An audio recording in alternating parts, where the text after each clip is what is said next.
Hello, everybody. So excited to be live with you today. Just fixing my little iPad stand here so that this is not too high, that I can look at it naturally and bring this message that, again, I believe wholeheartedly the Lord is prepared for today. As I put out in the promotion, hey RG Sweetness, I put out in the promotion that today's focus was going to be called The Garden.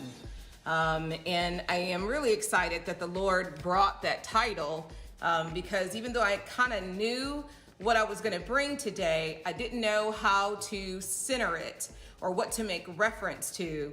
And so it was truly late last night at about 4 a.m. That the Lord just really brought me to the Garden of Eden. And so the garden is about rebuilding trust after trust has been broken.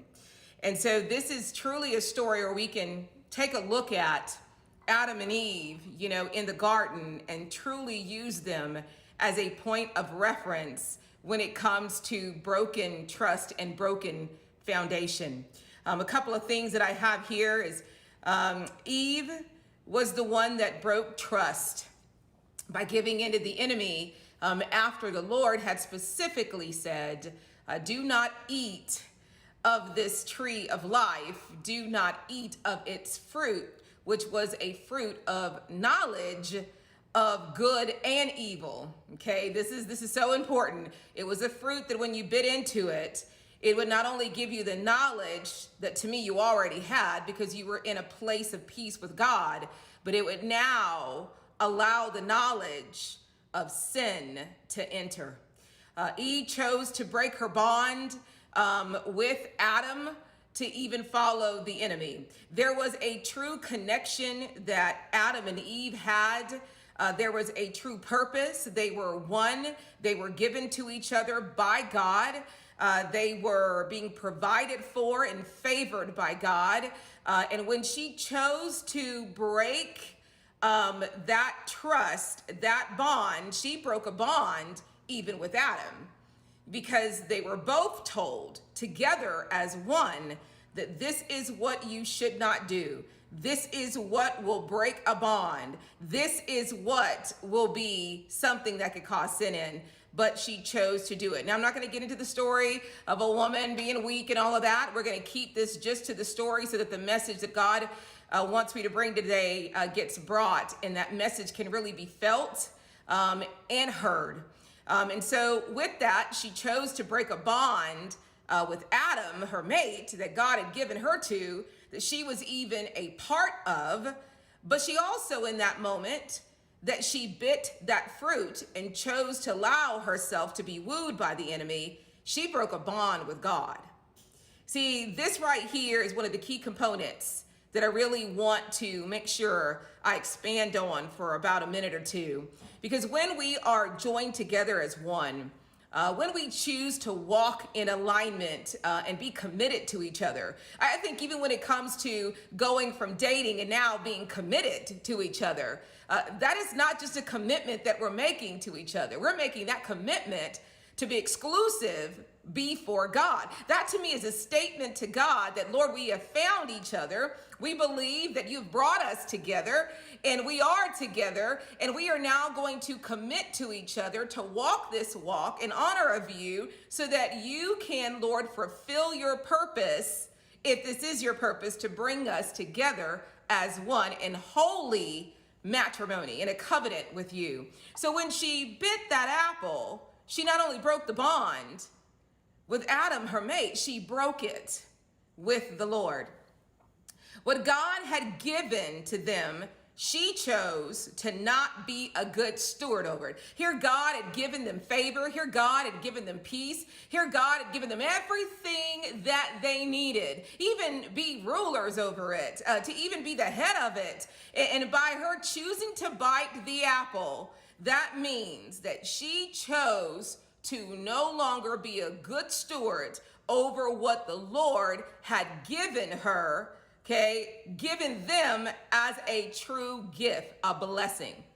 So again, there's multiple layers here when it comes to broken trust. Again, we're talking also when it comes to getting out of dating and now being in a committed, exclusive relationship. We're definitely talking about when it comes to being engaged, because that's definitely where you're stepping on holy ground. And boy, when we say I do, that is a commitment now that we're making, not just between us and our mate, but it's between us and God. There is a true triangle effect here, just as it is with the Son, the Father, and God, the Holy Spirit, the Trinity. There's a true Trinity that's happening here. And so with that, she broke that trust that God gave her to be a good steward over the blessing that he had given them. God clearly stated that they were not to eat of the tree of life and the tree of knowledge of good and evil. It was a forbidden suit. Because Eve sinned, the moment that she sinned, because she's now connected to Adam, I believe wholeheartedly there was a transference now of him now being wooed into sin. I believe that when we are joined together, committed to each other, what one person does affects another person. What one person then takes on can affect another person. This is where, when we have now decided to be committed to each other, to be exclusive, to be engaged and be married, we are saying that what I do is also done unto you. What I take in, what I eat is also going to be what pours into you. We are connected that way. God made us that way because we have a purpose to serve and pour into each other. So the moment that Eve sinned, that sin now took place and could transfer, could get into Adam, which is why I believe, and again, we're not getting wrapped up on Eve and Adam and the woman and the man and all of that. We're not. We're going to just keep this to the story at hand and the message that God is having me bring today. And again, if you're joining me, please make sure you take the little arrow, which is the envelope, like a mail, like a little arrow, and you hit that and share this with other people who I guarantee you need to hear this message today. And so now we had Adam affected. Now it allowed, because the sin was in place, hello, Tejano Flores, because sin now was being transferred to Adam, it made him vulnerable. It now put him in a place and a state of no longer being grounded into what the Lord was doing to now be vulnerable and acceptable to the enemy, which is why I believe wholeheartedly that there was a wooing, because with God brought them together to nourish each other, to be there to each other, to pour into each other, to build each other up. It also means, and the enemy knew that if they now could have sin enter into that relationship, it also meant that sin could get into one another, that the enemy now could get into one another. God's protection and provision, his bestowment, and what he had for them was there. He promised it. But the moment that the foundation was broken, the moment that trust was broken, now everything could get in. The enemy could get in and have place. Okay, the next thing, and again, just going off my notes, their foundation, the moment that happened, changed and was broken.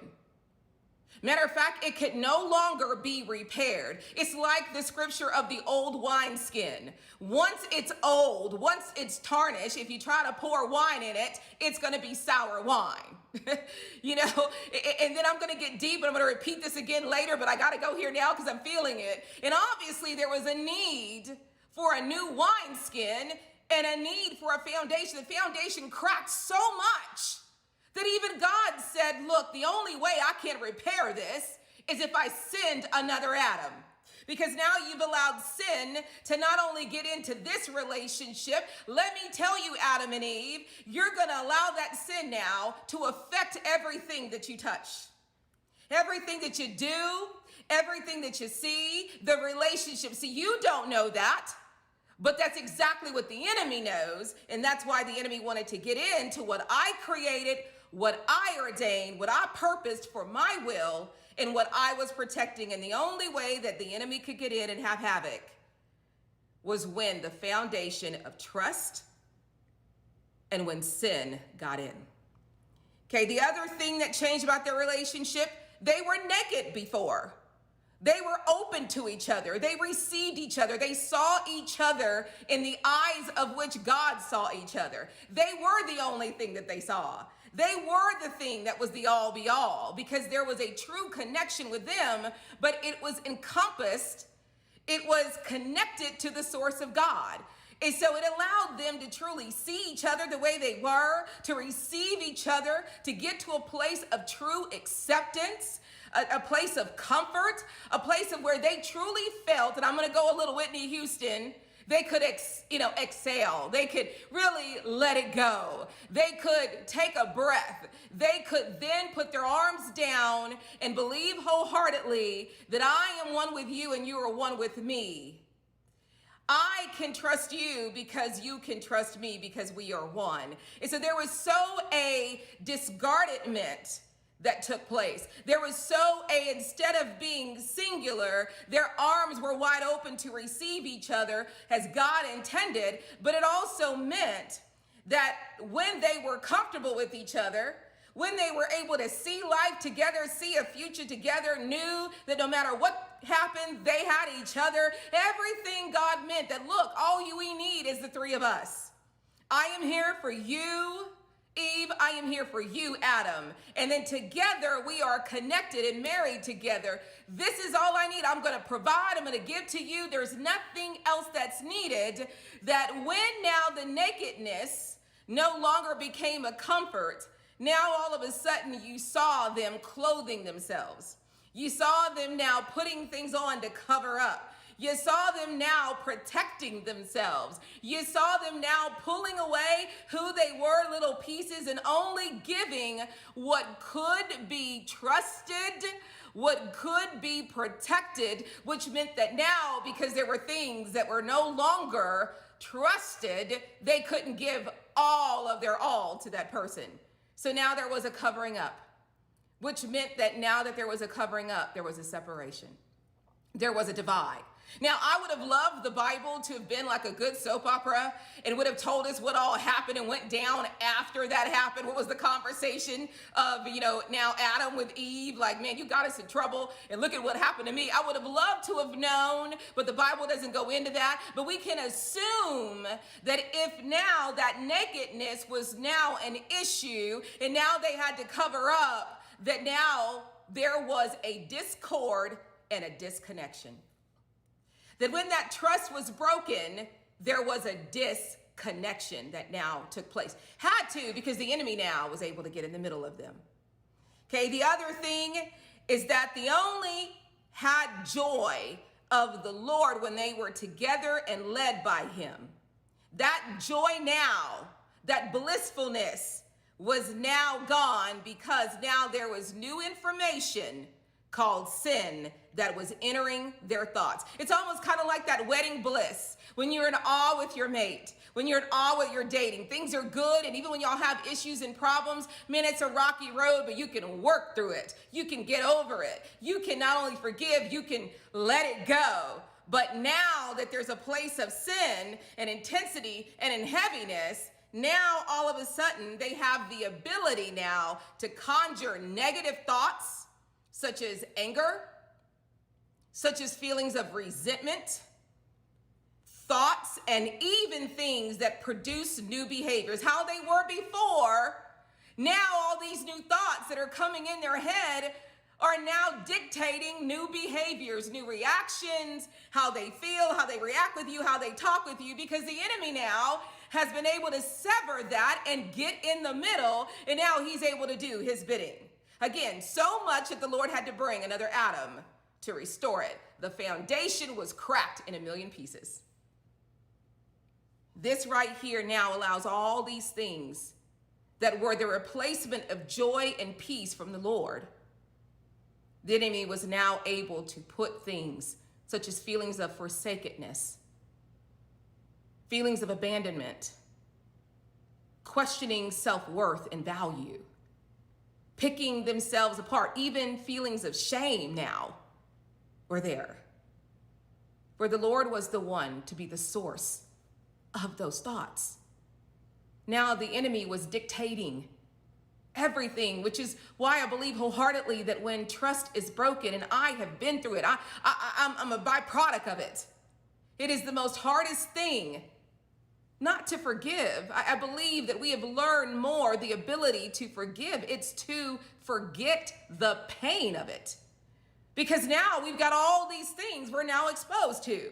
We've got all these things rushing in. We've got the enemy now saying, oh, now I can get in. Now I can get her. Now I can get him. Now I can take control like the evil doctor. Now I can put these thoughts. Now I can get them to lust after women and men. Now I can get them to feel forsaken so much they want a divorce. Now I can get them to feel like they're not good enough, that now they want to go change their image when it's made of God. Now I can get them to feel like there's no way this is going to work. I can make them heavy-hearted. I can burden them down. I can nag at them every single day and wear them down. And they're like, look, I can't do this anymore. Now I can even put other people, other images in front of them to even get them to say, you know what? I think this is no longer for me. I think I'm being wooed by somebody else. And now adultery is happening. See, this is truly where, again, a foundation was broken.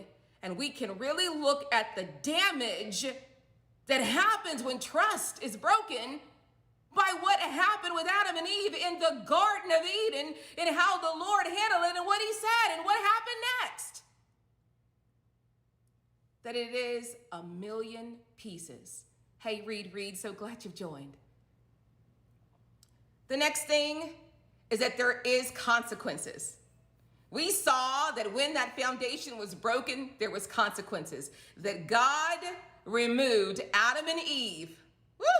Took them off this peaceful ground, and now they were out here where the wolves were. Now they were being attacked. Now they were meat. Now they were dinner and lunch, and now that all the spiritual warfare could attack them over and over and over and over again. God removed them from the place that he had them and removed them out of the garden in Eden, which was the garden of peace and a true reign, 100%. By the Lord. Now they were open to so many different schemes and demises, even the way of the world. And now the enemy could take that pain and do havoc with it, and even root it so deep where there's even couples that can't even bounce back and repair from it. Wow, when trust is broken.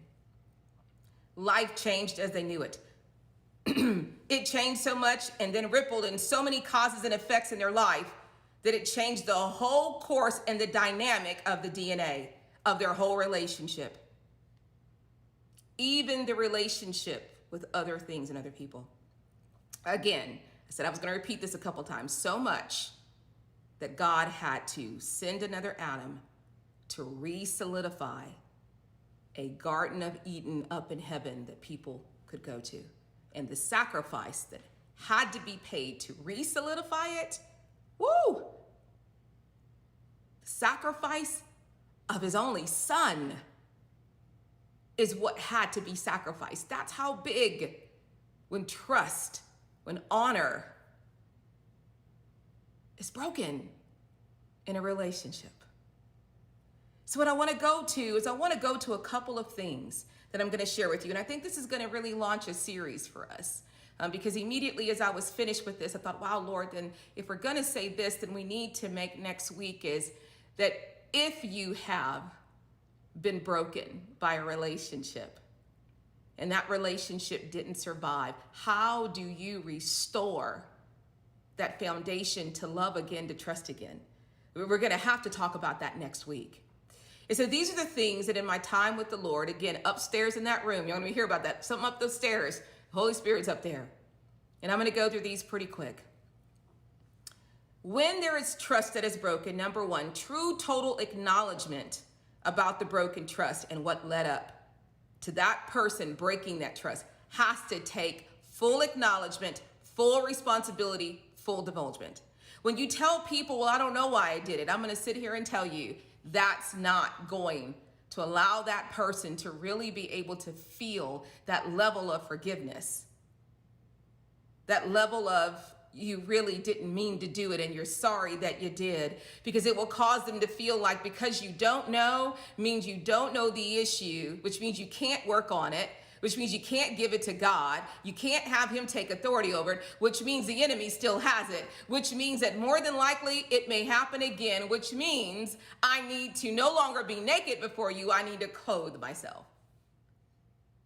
There's a true need for there to be a search, an intense search to find what was the root. What was it that caused that? What was it that got you to forsaken that commitment? Whether it's an exclusive relationship, like I said, being engaged, or saying I do and be married. What was it? And there has to be a seek and a find. You got to seek it and you got to find it. You got to go hard to find what that is and stay in that place until you find it. And never let it be something that you forget to work on. Because I will tell you one thing that I know as a pastor. The enemy knows what it is. And if you don't stay hot on that trail, let me tell you what, he'll just go uproot it, plant it someplace else, but it will be within you and it'll come back again. And the next time, it may be the thing that cracks it to the point of being unrepairable. True story. The next thing is that when you have been forsaken, when you have been the one that's been afflicted, don't feel guilty about your feelings. Don't feel like what you're feeling and the pain you're feeling and how you're feeling is wrong. I can't tell you how many couples that I've coached where in that moment, which is what the enemy wants you to feel, you feel weird and bad about your feelings of being angry and upset. That all of a sudden you're feeling like there's something wrong with that you need to hurry up, that you're a bad person and you need to get over it. You need to hurry up and forgive them and hurry up and forget. And if you can't, something's wrong with you. And that's exactly what the enemy wants for you to do. So don't feel guilty about your feelings or the need to feel honored or valued. You start to feel weird. That because you're commanding and demanding and expecting to be honored and valued, and you no longer feel that and you're struggling with that, we hurry up and try to put those away. We hurry up and try to get to the norm again. We hurry up and try to, say, you know what, I just need to move on, move past it. I'm in a marriage, I'm in a commitment, and lo and behold, again, that's another trap of the enemy.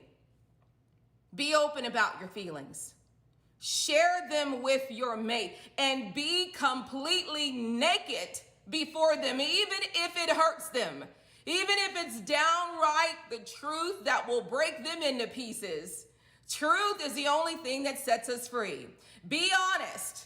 You're valued, you're worthy, and God says you are, so that feeling that you're having is something they need to know. And even bring in the Lord.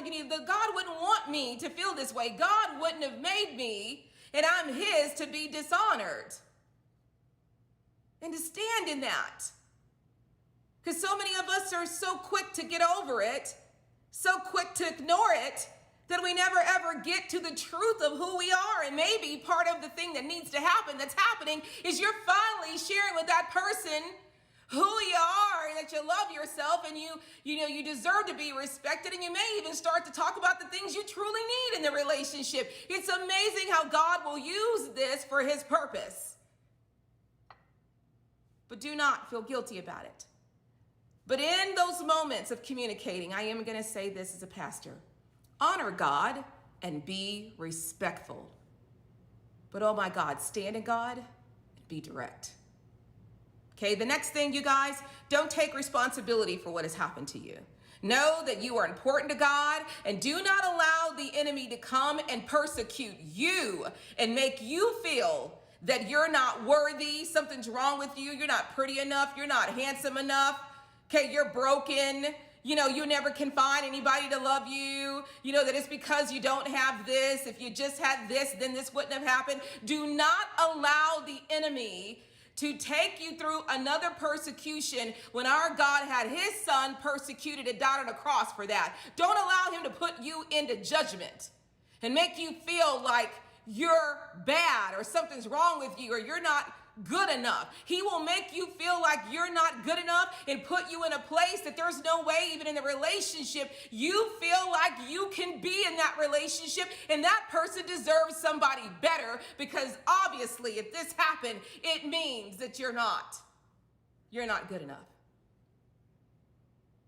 Can I tell you what? This is the pit of hell right here. It takes who we truly are and what God has made us to be. And the enemy just starts stripping that away. And we'll be there in that mirror to tell you over and over and over again, see there? This is why that happened. See there? This is why you'll never be loved. See there?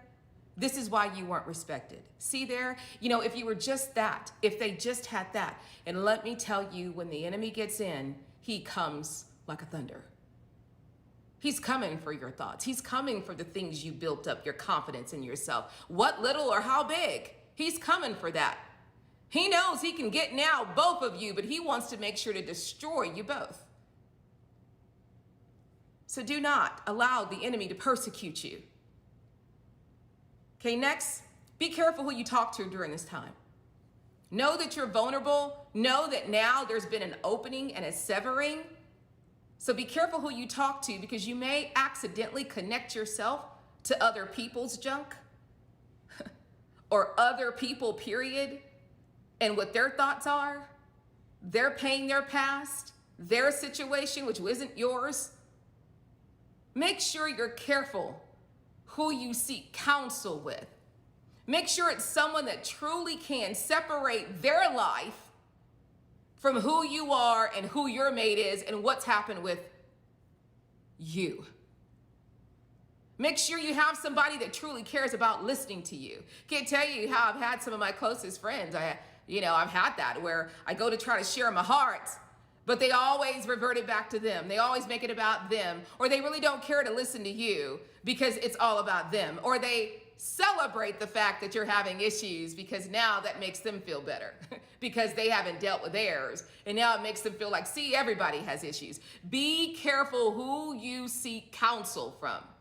Make sure they're about the victory. Make sure they're about the Lord. Make sure they're about the repair. Make sure they are truly for you and about you and really love you, because that person you go to may not be able to give you what you need in that moment. And then guess what the enemy does? He uses that to make you feel even worse than where you were before, because you could tell that person didn't really care. It was just about them. You ever have that happen where you have somebody you're trying to share joy with, and instead of them being in your joy, they make it about their joy? Well, let me tell you what, that's exactly what happens here. And the enemy will use that to make you feel even more forsaken, or he'll use it to give you bad advice, or he'll use you to stay in the pain, or he'll use it to give you some advice that he's planted now that he'll build on to get you to say, I'm done, I'm walking out, this ain't gonna work. I deserve to be free. I deserve to, all these things. You'll build up the wrong woman or the wrong man. It won't be in the image of God, it'll be in the image of the enemy. Okay? Next, also, you gotta go into prayer. You cannot fight this battle without going into prayer, but here's the thing I gotta say, and take it from TA. You can't just go into prayer a couple times. To repair this, and think about what God had to do to repair the foundation of trust that was broken in the Garden of Eden. That's the size of the prayer that's gonna be needed for this. You gotta pray always, as Paul says. You gotta pray when you're walking. You gotta pray when you're in the shower. You gotta pray when you're on the toilet. Yes, I said it. You got to pray before you go to bed, and you got to pray when you wake up. It is a true fight and a true battle. And anybody who thinks when trust is broken, I can't believe this has happened, I can't believe this one thing. When people say that, they're so busy trying to dilute it because they don't want to face the responsibility of it. It's that big. Breaking the trust is breaking not only trust with each other, but breaking trust with God. It's that big. It's downright offensive. And it's going to take a lot. So pray always. You need to constantly build up a shield of protection during this time. Know that this is a time that the enemy will strike. Okay, hey, RG Sweetness. Know that his goal, like with Adam and Eve, will be the same with you. You need protection. You need God's healing. You need his love, and you need for him to fill you up. Hey, Mishka, so glad that you've joined. In a place that now has been severed and open. You need for God to come and take that place, that spot, before the enemy sets up shop and decides to make it a house. You got to pray up and ask God to fill you up in that brokenness, in that hole, in that void, because remember, you were one. Now you're not. There's a hole here. There's in some times and cases where now you don't even know who you are anymore. Your whole life has been built on this vision that God was giving you, that God was pouring down because you were connected to him. So he was pouring this vision that now that the foundation is broken, you can't even see a vision. You can't even see the future. You can't even see what it is because you're no longer connected to the source. So in that moment, it's almost like you got to go to God and say, look, I need to get reconnected to you, even if it's no longer about the vision of us, Lord. I need to connect to you so that I've got a vision for me, about me, so that I know that I'm loved and I'm valued. Because right now, I'm not feeling loved and valued. I'm feeling something different. And no matter how much I try to fight it, Lord, I can't fix it. Why? Because the foundation was cracked. And only God can tend to you. Nobody else can. Nobody. No one. Not even including your mate. Only God can. And you must know that in this brokenness, in the foundation breaking, and this is huge, that the only reason that you're struggling sometimes is because what was normal is no longer the normal. That is gone. If that wasn't the case, then God would have let Adam and Eve stay in the garden. He would have just chastised them and put them there. He removed it. That was no longer there. Now, I've preached breaking of the bone, that when it's broken, when God breaks it, it's for a reason, to repair it more in his image. Well, this is why, again, it's so important that in this moment you go to God and no one else, because you're broken. And no one can repair that bone but him. And you need to be tended to. And you need for him to guide you in the new normal, because it's completely different. Okay, give yourself and your partner time. Don't start to resent them, partners. If you're the one who's forsaken them, if you're the one who broke their heart, don't start to resent them because they're needing time to get over it. I can't tell you how many couples that I coach or how many people I've talked to where they tell me about their relationship, where all of a sudden this is the person who hurt them. And because they can't get over it quickly, this person who did the offense is now getting mad at them. I can't believe you're still holding this over my head. I can't believe you're still struggling with this. I can't believe you're forgetting the fact, and I'm going to be a true pastor and say this, that the reason why they're there is because their heart was broken, the foundation was broken, where they wouldn't be going through this if something didn't get forsaken. So if it's going to take God, like it did in Adam and Eve, to repair it, and it took all of those centuries, then man, it's going to take some time to repair this. So you need to be about this person. You need to come around them and do whatever. You need to be like Christ would be in that moment, to repair them, to help them, to guide them, and say, I don't care how long it's going to take. Not, this is taking too long. I can't believe we're still here. And then turn it around and make it about you. What about my feelings? What about when you did this? Oh my God, that is so the enemy. But because the foundation of trust was broken, the enemy could get in. And now we're not even dealing with just the things we would have been dealing with. We're dealing with him. And he's up in the courtroom. Like the Judge Judy. Those cases you saw in Judge Judy, where it's that one guy really trying to plead his case and you're sitting there on the other end, dude, just shut up. And you see Judge Judy, one of my favorite judges, and she's just sitting there like, really? Man, part of what has to happen in that moment is you who committed the offense, as I need to share with you as a pastor, God needs to work on you, because if the offense was done, that means there's something in you that God needs to work on. So to hurry up and just make it go well means you're not really truly seeking and searching for God to bring it out in you so that it can be tended to, it can be removed or healed so that it doesn't happen again, which means if you just move forward, it's going to happen again. Somebody needs to hear that. Somebody needs to hear that. And the last ones, communicate. Stay in constant communicate.